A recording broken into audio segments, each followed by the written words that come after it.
In this video, I'm going to show you how to capture a still image in Final Cut Pro X. Here we've got a beautiful scene, beautiful video. You may want to save a still image for social media or just to work in Photoshop for a thumbnail. Okay, so how do we do that? Stick to the end because I've got the best method which I use. First of all, we're going to go into this icon here. You click this, you can just click save current frame. You may not see it though, so you have to go to add destination and you'll see it in here. You've got to drag it into this window. Okay, so next time you click this, you can save current frame. It's important to note as well which file you wish to export it to your computer. You may want to choose JPEG, you may want to choose TIFF, you may want to choose PNG. I like PNG because it retains good quality for Photoshop and I can work on it further in there. If you're just exporting for the web straight away, you're not going to edit the video, then I suggest probably JPEG is the best one for you. Once you've selected it, every time you do save current frame, you get the option to just export as a PNG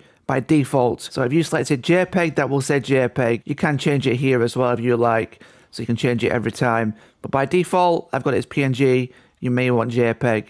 And then you just press next and then export it to your destination on your hard drive. Another way to do it is you go to your file, you go to share, and you go down to save current frame. The big tip is, you may be wondering, is there a shortcut to this? Because currently, if you do Command E, which is shortcut for export project, export the video, which you see here, the Command E. If you're anything like me and you export more still frames, then exporting videos, exporting files, there's a way to make it into a hotkey to save current frame. So how do we do that? Go to this window again.